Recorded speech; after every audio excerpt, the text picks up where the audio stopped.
This is WWE superstar Drew McIntyre, and you're listening to the WWE Podcast.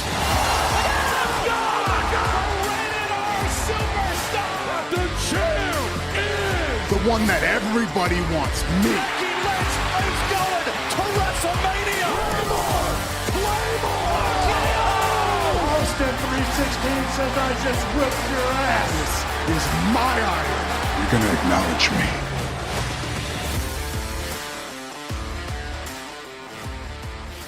Welcome, everybody, to the Week in Review. It is Sunday, January 19th, 2025. Thank you so much for joining me. And yes, as you can hear, my voice is horrific. Doing the best I can. I don't know how long this is going to last. This may not even make it to air. So if it does, obviously you're hearing it. But my kids got me sick. And it sounds worse than it is. My voice is really the biggest thing that it's affected. Everything else, I don't have a fever. I don't even have really a cough. I barely have any congestion. It's just the voice, of course. For part of what I do for a living is do a podcast, and of course, it has to attack the one thing that I need this for. So here we go. Let's just dive in. I really don't know how long this is going to be, guys, and I apologize if it's really, really short. But let's get into it. Let's get into what happened this week. And I'll start with SmackDown, because SmackDown was, I think, a pretty good wrestling show, and one that just felt like it was back on track. Like WWE had kind of moved on from the whole Netflix thing, that they had kind of got back to just telling stories and telling stories without telling us they're telling a story. And see, that's kind of the important key too, and not reminding us every 5 seconds they're telling us a story. And it's, SmackDown, I do have to say, is a breath of fresh air, because I don't have to look at ads every 5 seconds. The ads aren't on the canvas, right? So it is, even though it's fluctuating between 3 hours, 2 hours, and eventually it's going to go back to 2 hours, I think it's still a more solid professional wrestling show than Raw, which is very much right now a entertainment show for everything outside of pro wrestling. And sure, it has the bigger audience, the bigger platform. But here's also what I'm thinking with WWE when they reach the end of Peacock's deal in 2026. Right now, all of the PLEs are on Peacock. You have all of the whole library there. But in 2026, I think they're going to be looking to move to Netflix. And the reason is, I did a little digging. Right now, Netflix has 282 million subscribers. Okay? 282 million. Peacock has 36 million subscribers. This is as of September of 2024. Boy, it sounds like I'm a teenager whose voice is cracking, doesn't it? It sounds like I'm just hitting puberty. So again, I apologize, guys. It's a bit distracting, but I'm doing the best I can. It's a bit of an improvement even from where I was. But okay, so Peacock, 36 million subscribers. Netflix, 282 million. Bit of a difference there. Wouldn't you want to be on a platform that has more subscribers? That doesn't mean that those subscribers are going to translate for sure into consistent viewers of the product, but it definitely presents a hell of a lot more opportunity for new eyeballs, new lifelong fans to be gained from a platform that has, let's do a little math here, 150 million more subscribers worldwide. Again, this is worldwide, not just in the United States. So it would absolutely behoove WWE to move all of their content to Netflix. Now, I don't know what their current contract with SmackDown and USA is. I'll have to dig into that. For me, I mean, I would love to have WWE just be on all-in-one platform, but I understand it really is just going to come down to the highest bidder. And do they want to also move SmackDown off of cable TV? I don't know. Right now, they've moved Raw, obviously.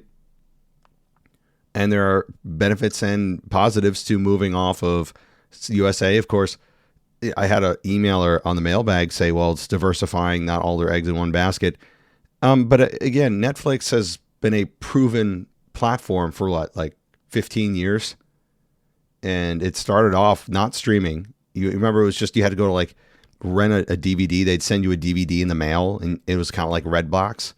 And you put it back in the mailbox, and then you'd mail it out and get a new one. And streaming was only reserved for like the top, the top tier of your subscription or something. Like you had to be an ultra premium subscriber to get streaming, or streaming was extremely limited. But obviously that's the way of the world now. And to all that to say, I eventually believe all of their content in the next 5 years, I think they're all moving to Netflix. It could be an all eggs in one basket scenario, but it's going to come down to ad revenue. It's going to come down to money, and rightfully so. That's why they're doing this. They're not doing this as a charitable organization. So anyway, let's get to this week in WWE specifically.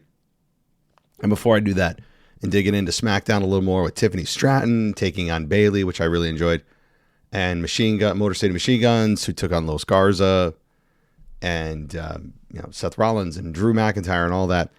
I do want to invite you to head on over to Patreon if you want to get an ad-free experience. Patreon's the best place to go. Patreon.com/WWE podcast, or you can use the ad-free link on Spotify, or use the subscribe button on Apple Podcasts.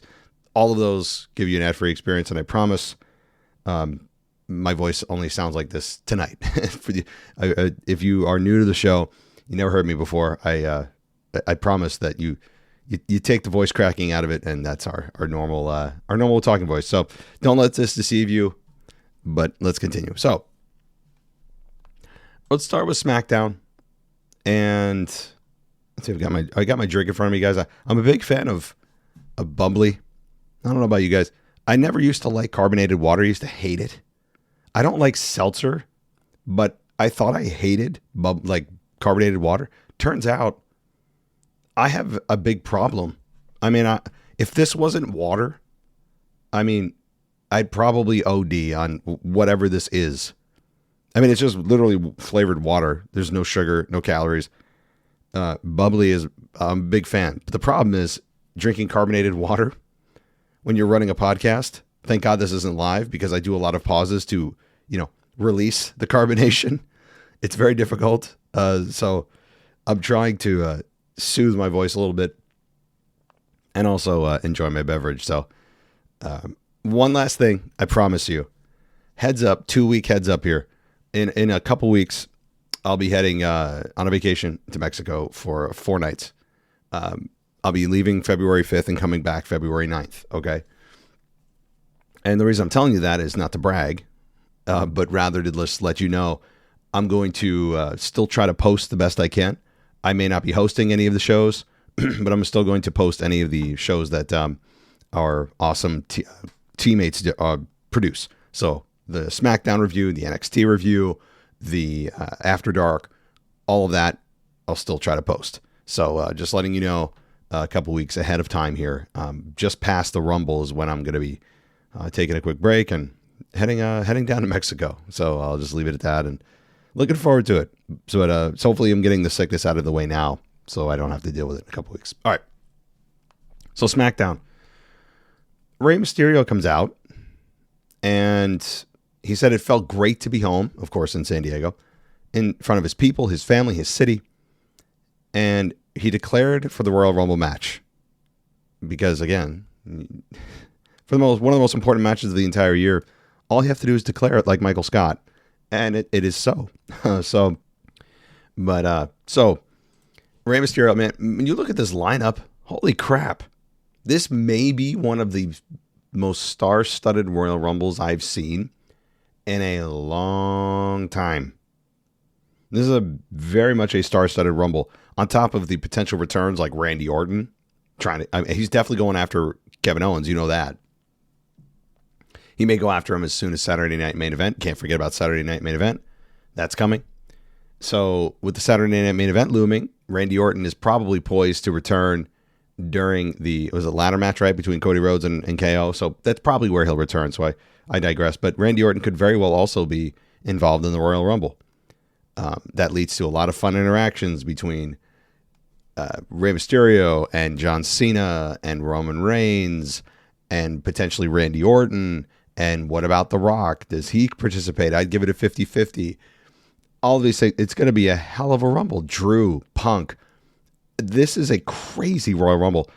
One that's going to give us a lot of those oh-so-special moments that WWE loves to tell us that they produce. It's going to present a lot of those and tease us with potential matches, ones that may happen at this year's WrestleMania, ones that may happen at next year's WrestleMania, ones that may happen in between, or ones that may never actually end up happening. But it's still going to be a lot of fun. With all of these stars, it's going to be very fun to see who interacts with who, locks eyes with who.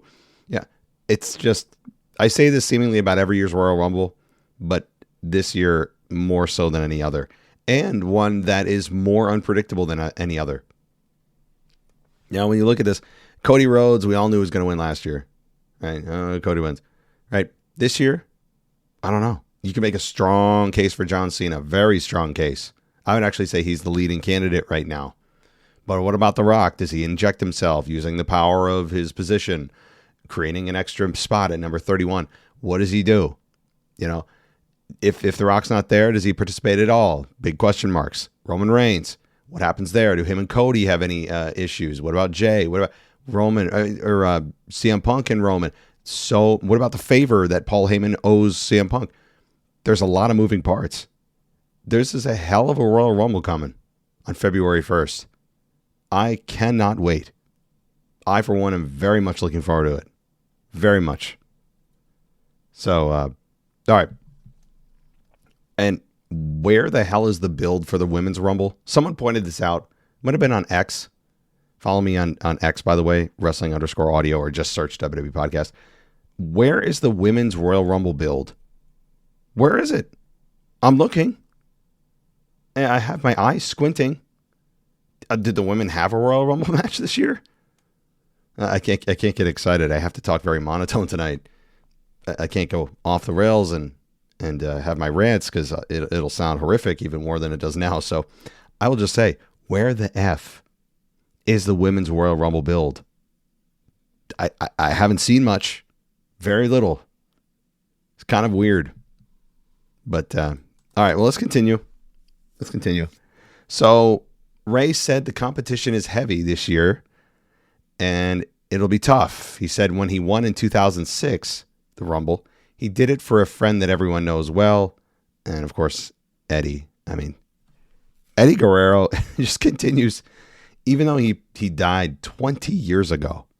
My God, it'll be 20 years this year. There's so much I could say about Eddie Guerrero.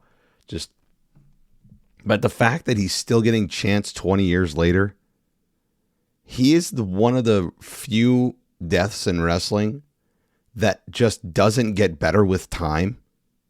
And every time, you know, the love that fans had for Eddie Guerrero and the connection they had with Eddie Guerrero, it's one that, sure, he wasn't on the Mount Rushmore of a lot of people's, imaginary Mount Rushmores, and he's not going to be viewed by many as one of the greatest of all time, one of the most impactful, one of the most, influential, but he had that connection with the crowd that is undeniable. And I for one, I can, out of all the deaths that I've seen in all of pro wrestling, between Owen Hart, The Warrior, Bruno Sammartino, Andre, I mean, go down the line. So many have died. Chris Benoit, obviously, for a lot of reasons, is not as sad, although for his family it is. Just so many have come and gone. Announcers have come and gone. Bobby the Brain Heenan. And so many to come, unfortunately. I've never been so emotionally moved by a wrestler's death that, of course, I didn't know him personally. 99% of us listening didn't know him personally. but I've never been so impacted by a wrestler's death than I was Eddie Guerrero's. And that was 20 years ago, and it's like it hasn't healed at all. Again, I'm not sitting here weeping like a child, okay? But it just, when you think, I still think about it. I'm thinking about it right now, and I still feel sadness for it. Like, I still feel like, man, what if? Man, I didn't appreciate it when he was here. Just something about it. Maybe I'm the only one, but I don't know if I am, because every time there's any mention of Eddie, it's not like the crowd is going, huh? Who? Who cares? No. Fans are not doing that.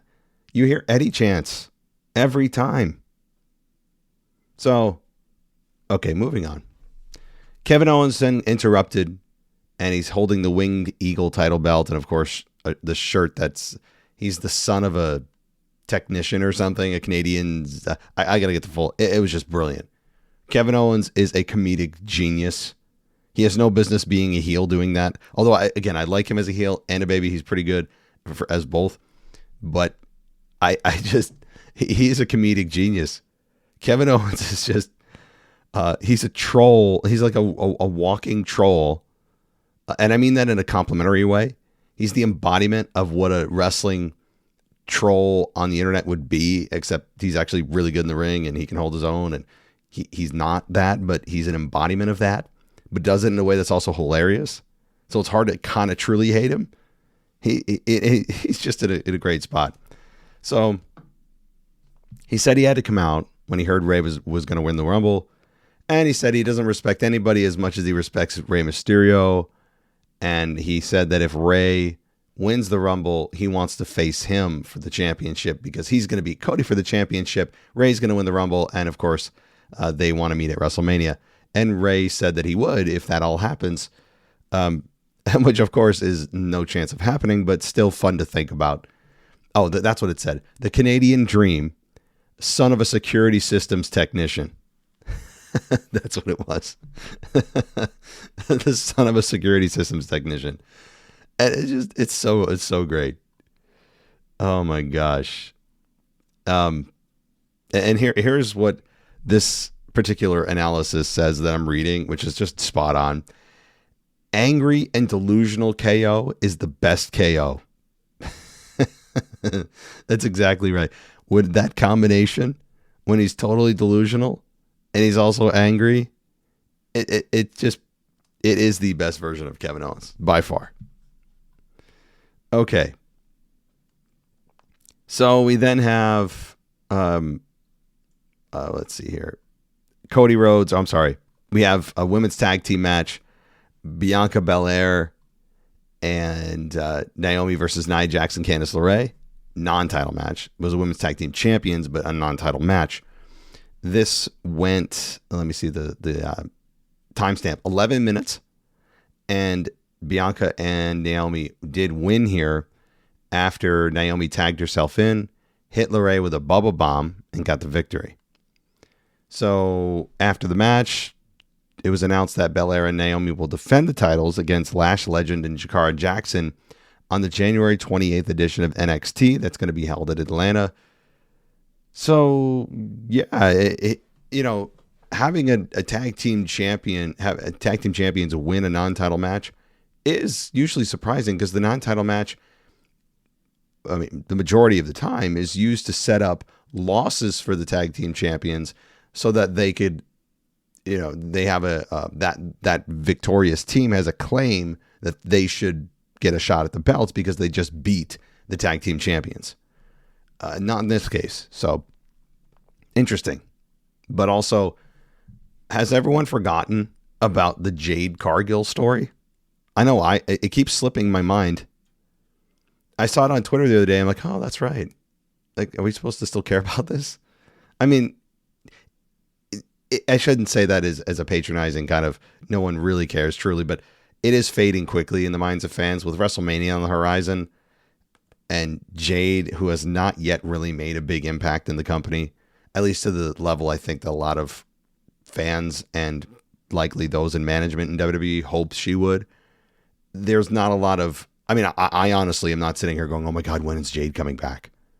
I'm not sitting here dying for Jade Cargill to come back or wondering who it's going to be. we all know it's probably it's probably Bianca, or it's probably Naomi. That's it. Any other selection would be like, oh, okay, well, I guess they're just swerving us to swerve us. So I don't have a lot of interest in or anticipation, anxiety about Jade's return. I don't know how you guys feel, but I'm not super interested in this. What I am super interested in is Bianca getting the hell out of a tag team. Please have her drop the belt for a third time. Please. All right. Is it third time? Maybe it's the second time. Anyway, I don't care what it is. Strip her of the belt. Create a wacky story. Doesn't matter. Get her the hell out of a tag team. So we have some interviews backstage that I won't get over because it wasn't a ton to talk about here. Jimmy Uso speaking about his match with Carmelo Hayes. Meechin and B-Fab shown walking backstage. We had Bayley commenting on her match later with Tiffany. She said it was personal, which I will say I did enjoy that. That piece I did like, with Byron Saxton interviewing Bayley, walking through an empty arena. Bayley said it was a huge night for her to have a title shot at a sold-out show in her home state, and spoke about winning the title at WrestleMania and losing it to Nia Jax. I really enjoyed this. I mean, it wasn't that long, but Bayley, she has gone into kind of a weird spot. She's still a pioneer in the women's division. She'll be viewed as one of the pioneers in the women's evolution anyway. She's one of the four horsewomen, with the originals, with, of course, Charlotte and Sasha, her, right? But I don't know what to make of Bayley anymore. I don't know who she is. Like, she's a babyface, a heel baby. They don't know what to do with her. I mean, she, I guess, kind of played the babyface in this. But people are really stringing and holding on to Tiffany Stratton. And maybe because she's the flavor of the month. But they've been behind Tiffany for a while. So I don't think I'm going to put her in the category of, she's a flash in the pan. I don't think that's Tiffany. But she is the new shiny toy. And she is the future more than Bayley is. There's no question about that. You do wonder how much Bayley's thinking about retirement. If I were her, and I had been pushed back by the company for years now, not getting a prominent position, which is weird to say given you won the title at WrestleMania, but I honestly think follow-up and plans, like long-term planning, showing your long-term planning, is more important than just even a single moment. Yes, it's a big moment at WrestleMania, but Bayley has felt really just kind of lost as a character for a long time, since she returned with Damage Control in SummerSlam 2 years ago. She really has felt kind of lost. Because the Damage Control group felt, it was like the fruit stripe gum. If you were a kid in the 90s, or Juicy Fruit, take your pick. Both are the same. That zebra with all the stripes on it, that gum, or Juicy Fruit. It lasts like 5-10 seconds. It was great flavor, and then you're like, oh yeah, I'm done with this. And you just it lasted so quick, and that's what Bayley's stint of interest with fans anyway of her group with that she created of Damage Control is kind of like. All right. I don't know how I got to equating Juicy Fruit gum with Bayley, but I guess that's where we're at now. This podcast is going down the tubes, guys. I'm trying here. All right. Jimmy Uso and Carmelo Hayes. This one ended with Jimmy. I guess it ended in a no contest, because as Jimmy was about to hit his Uso splash, we had Tama Tonga interfere, beat down. We had Hayes trying to buddy up to Fatu, who also showed up, who drilled him with a clothesline, and Fatu hit Jimmy with another hip attack. Solo comes out. Jacob Fatu handed a microphone. And by the way, before I get to the Jacob Fatu stuff and Solo, I will say that it was nice to see Carmelo Hayes not lose again. It's a talent that needs some momentum, and having him lose here clean, even though it's Jimmy Uso, would have felt like a little bit of a downer, again, a step down for Carmelo, and having him save face by not losing was actually a good idea. So Jacob Fatu handed a microphone to Solo, and the crowd booed loudly. They gave him the Dominic Mysterio treatment. I really hope this isn't a trend. I understand that with Dom, it was kind of funny, and then it caught on fire, and people genuinely just don't like Dom. I understand all that. But I will say, if this is going to be one of those like what chant treatments, where this is just what we do for heels now, I'm not on board at all. Because I wasn't on board for the what chants after about 2003. I mean, I let it go for a year, and I'm like, all right, we're kind of done here. I mean, it's outstayed its welcome by 21 years for me, 22 years. But I think this would be a really bad move by wrestling fans. So I'm calling on all fans here. Obviously, you do what you want when you go to a show when it comes to booing and cheering. But if we're going to create this kind of fad trend of not letting heels even speak, we're doing ourselves a disservice. Number one, it comes across that all the fans are in the business for themselves, right? Which, again, you pay your money to go boo or cheer. You go boo and cheer whoever you want as loud as you want. I mean, I genuinely mean that. But collectively, if the goal is to drown out whatever the heel says, you're screwing yourself.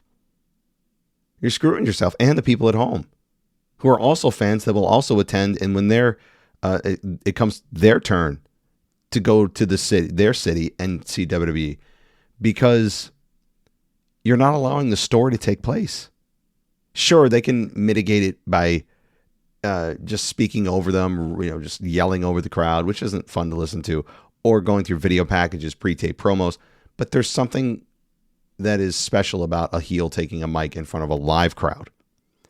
And when we take that away from the heel, it's funny like once or twice, and it sends a message like once or twice, but we're not able to hear from the heel. Why are they doing what they're doing?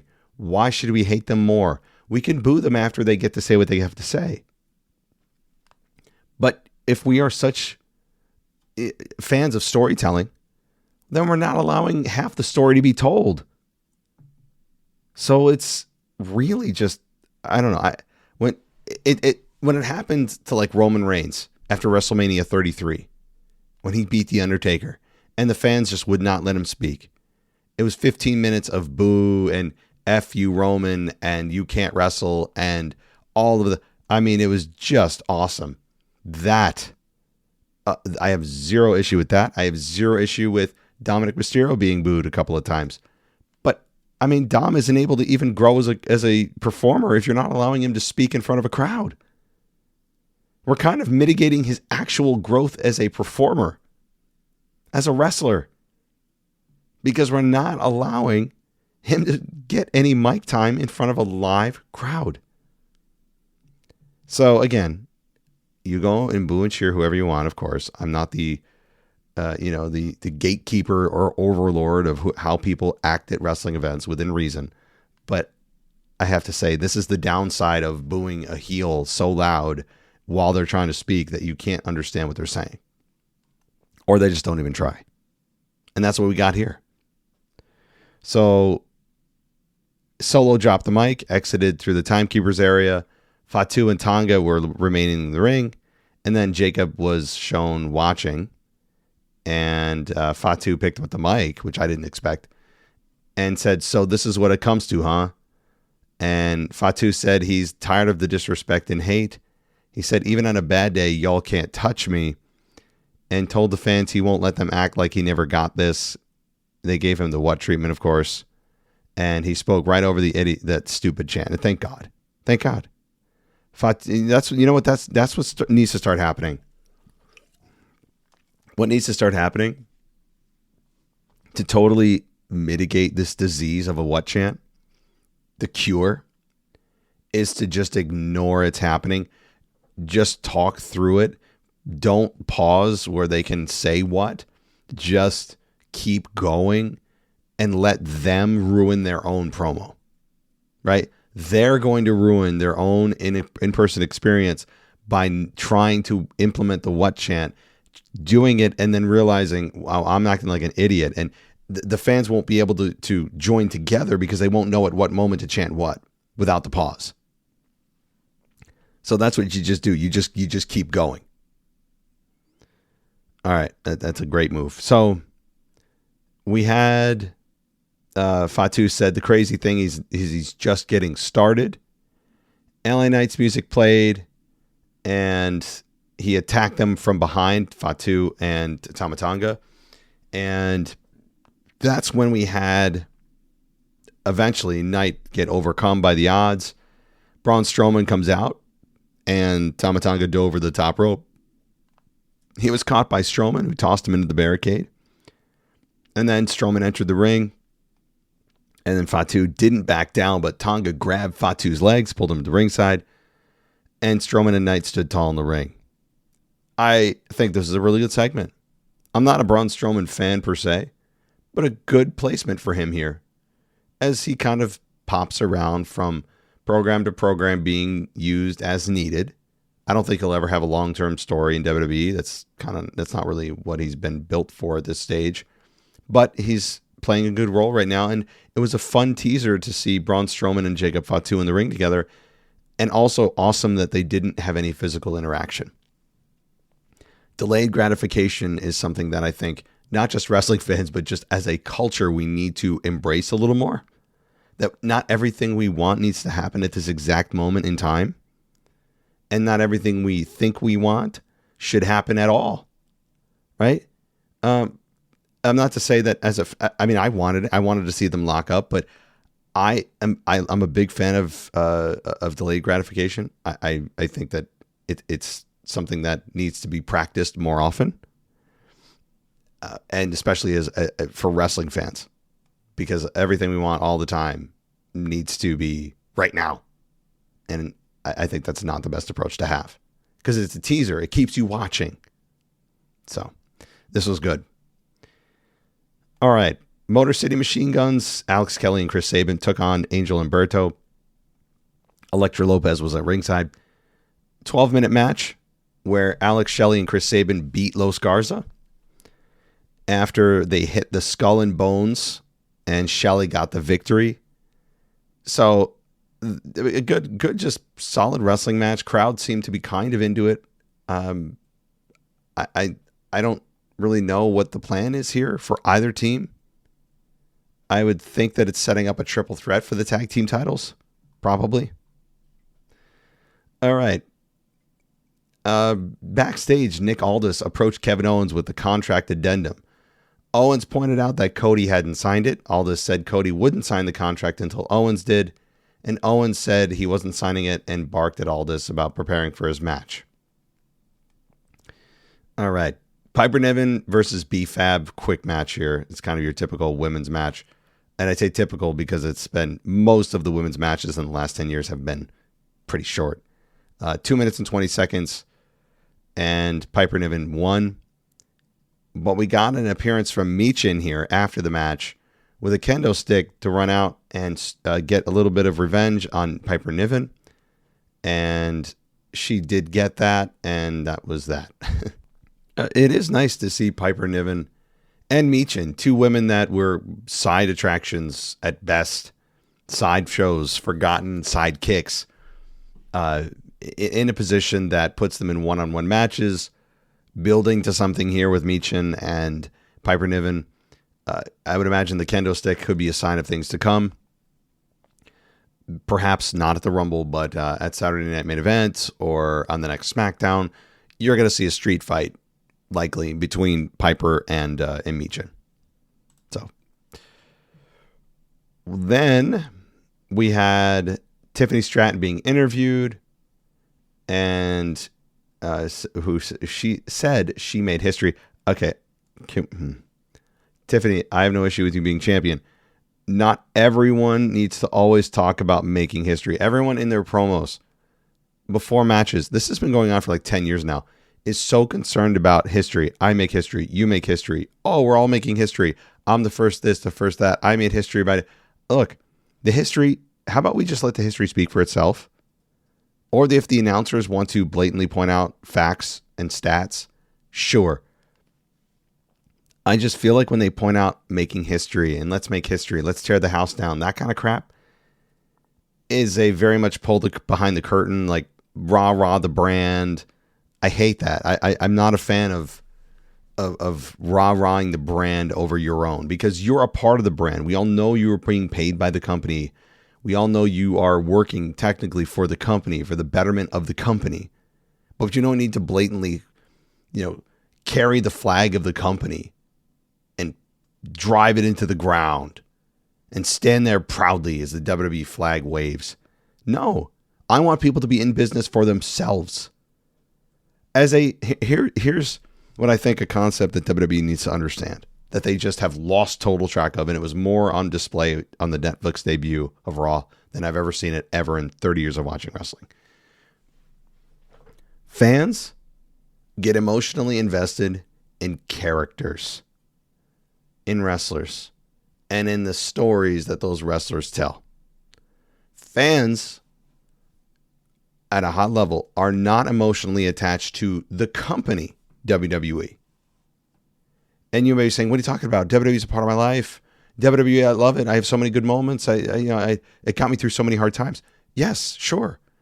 But the company didn't, per se. Like the organization, the people running the organization didn't. It's the wrestlers on TV that did. That's why you watch. So when I hear wrestlers talking about the company, I'm like, stop. No, you're the one I get emotionally invested in. The company is the platform that you are on. I don't have an emotional connection to WWE. WWE is not a living being.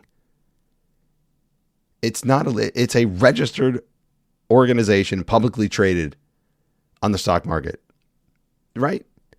But the WWE is not a living, breathing organization. It's nothing. It's not tangible. The wrestlers are what give it life.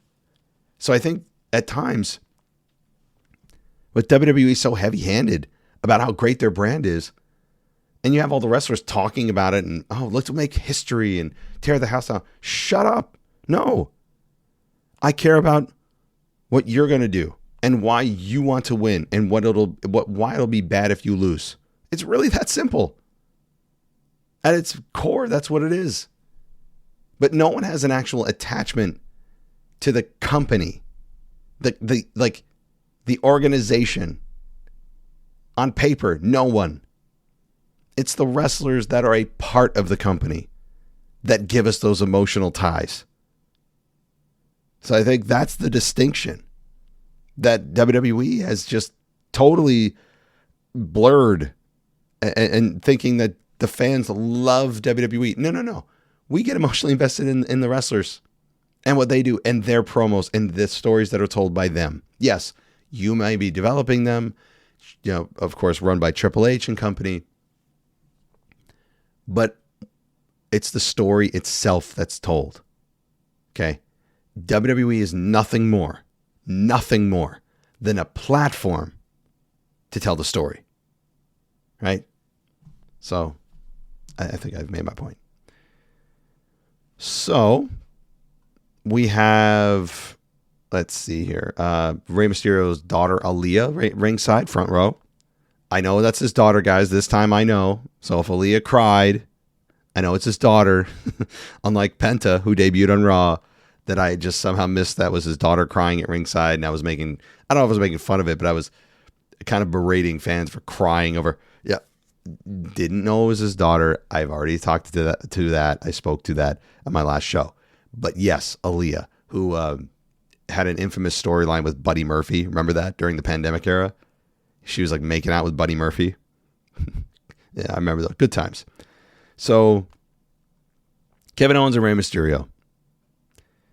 This match was 15 minutes. Long match. Good match. Professional match. Well-told story here. Owens wins, as he should, given he's about to face Cody for the championship. He can't lose to Rey here.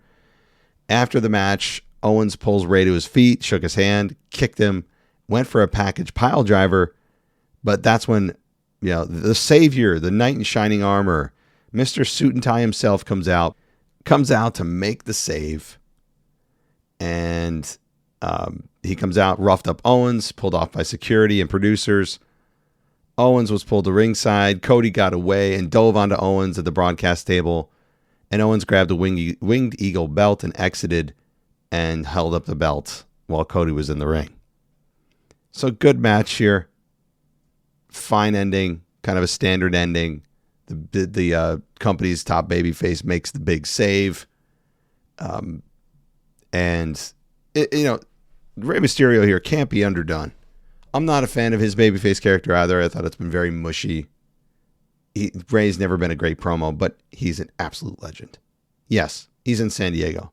That amplifies things. So he may not get another main event spot for a while, but Rey Mysterio is he's timeless. He's timeless. Now, speaking of Raw, a couple things here as my voice is about to completely go here, so I'm going to save it for the most important points of Raw. Penta's debut. I can't say anything bad about it. Certainly, I think that it went well. Apparently, WWE executives were not happy with how long it went, but it was still a very good debut. Fans reacted very positively to Penta's debut, and I think every luchador, especially ones that have similar attire to Rey Mysterio, will forever be compared to Rey Mysterio. Everyone forever will be under the shadow of Rey Mysterio. They just will be. Everyone will always be compared to Rey Mysterio. Any future luchador from now until infinity will be always compared to Rey. Whether we want to do that or not, subconsciously or not, it just will always happen. So Chad Gable did his best too in that match. The match did go 13 minutes with Penta obviously winning.